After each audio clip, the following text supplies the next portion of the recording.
Magandang hapon, Malacanang Press Corps. Kasama natin ngayon si Press Secretary Trixie Cruz-Angeles. Magandang hapon. Nagkaroon tayo ng cabinet meeting po kanina, but of course, bago yan, mayroon po tayong bagong Executive Secretary, former Chief Justice Lucas Bersamin. Nag-umpisa na po siya kanina. Matapos niya mag-oath taking, umattend po siya ng ika-siyam na cabinet meeting ng administrasyon na ito. Nag-participate na po siya kanina at today he puts in a full day's work immediately after taking his oath. Sa cabinet meeting naman po, ang aming na-discuss tungo dun sa economic transformation agenda ng ating Pangulo ay yung mga sumusunod. Una, efforts to ensure compliance with standards of training, certification, and watchkeeping, STCW. Ito po ay diniscuss ng Marina, CHED at Department of Migrant Workers. Tungo pa dito, ang DOLE naman at TESDA at CHED ay nag-discuss ng pag-upgrade ng skills of the Filipino workforce. Bahagi ito dun sa Economic Transformation Program ng ating Pangulo, kasama po doon yung educational aspect at isa po ito dun sa aspeto na yon.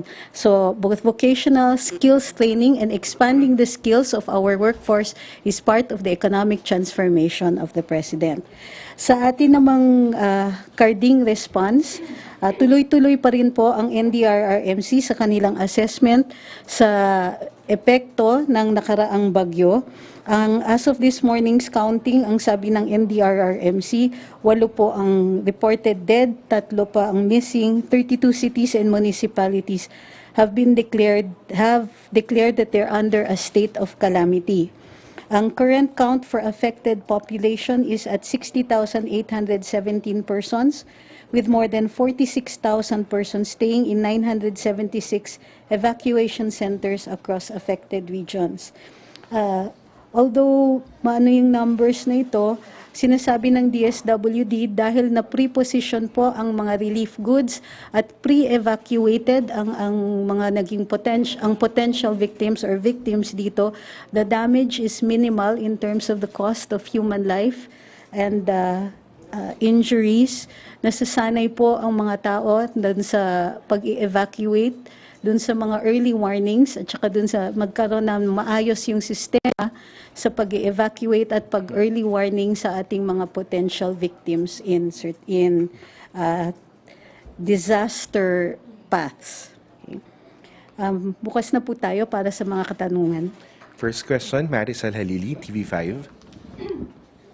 Hi ma'am, magandang umaga po. Magandang umaga. Ma'am, can you give us a background kailan po nakausap ni President Bongbong Marcos si E.S. Bersamin, and why did the President choose E.S. Bersamin to be the new Executive Secretary? Well, primarily, it's a trust basis. Sinasabi ng ating Pangulo, he is well qualified to be the Executive Secretary, having put in so many years in the judiciary.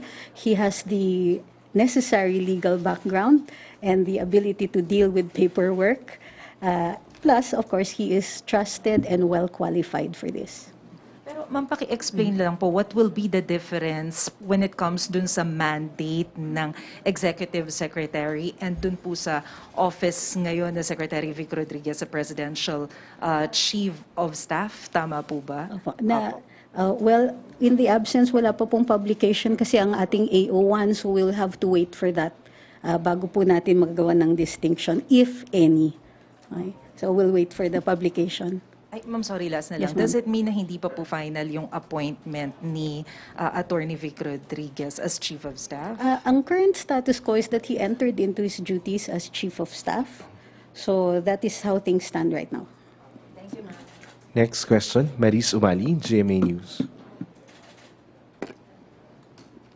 Ma'am, just a follow-up on what Marisol asked a while ago when it comes to when exactly did the President talk to former Chief Justice or the present ES now? When was the offer made?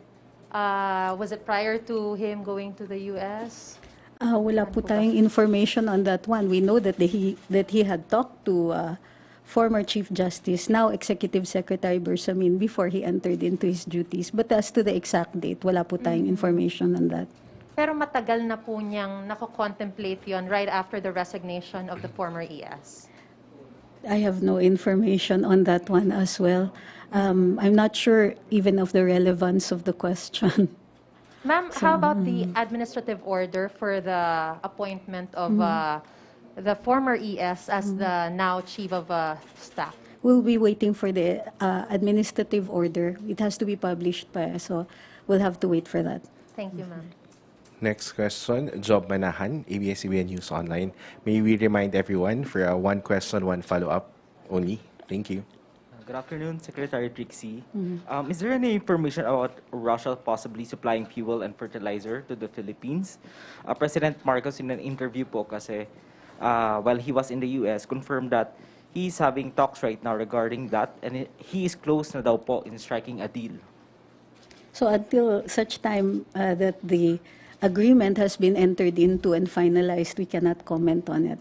So wala pong information yung palace on that, ma'am, kahit sneak peek lang po. We do have the information, but until the agreement has been finalized, then we cannot disclose the pending transactions, Okay po, thank you po, ma'am. if any. Next question, Joyce Balancho, ABS-CBN. Good afternoon, ma'am. Napag-usapan po ba sa cabinet meeting yung weak peso value and ano pong plano ng economic managers about it? Not today, although the President is in constant touch with the economic team and they are closely monitoring this. As you know naman that the inflation rate isn't due to any local factors. It's really about the exchange rate. But it is a matter for the President, which the President closely monitors on a regular basis and is in close contact with the economic managers on this matter. Follow-up lang po, the International Monetary Fund expects slow growth in the Philippines to just 5% in 2023 from a forecast of 6.5% for 2022. Palace reaction lang po. I'm sorry, was there a question? A reaction to the statement of the IMF, they're expecting slow growth in the Philippines for next year. Well, we will have to see about that. The forecast, our economic managers forecast a higher growth. So they are in a much better position to make that determination and that forecast. Our fundamentals are strong.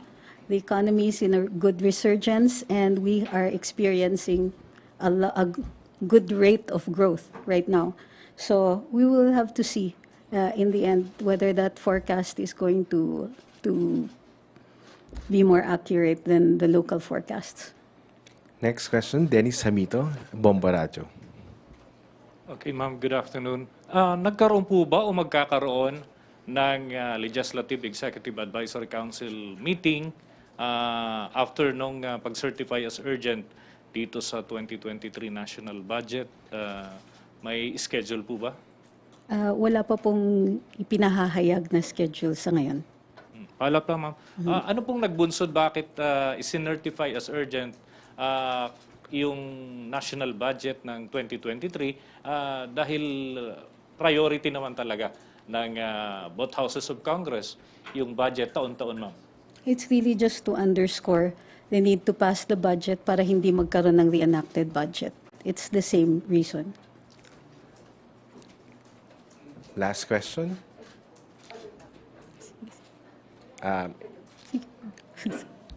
Sino pa ba? Maricel Halili, Okay. TV5.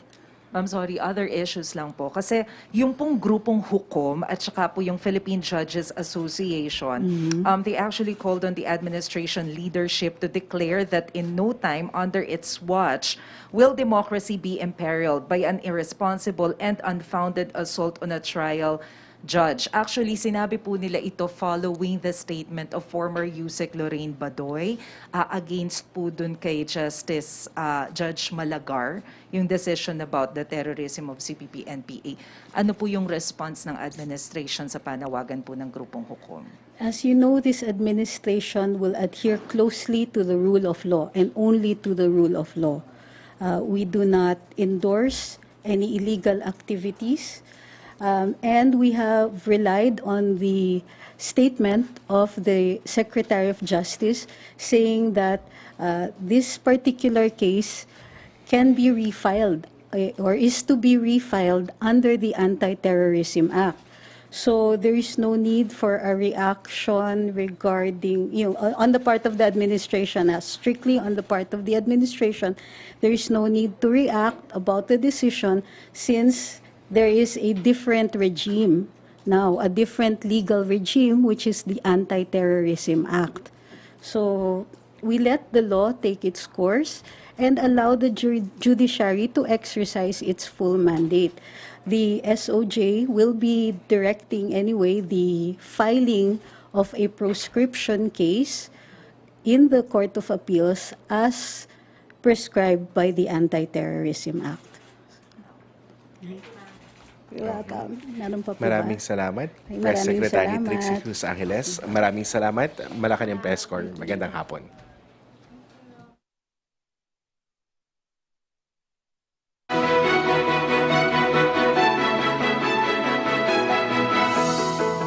Tuloy-tuloy po ang ating balita.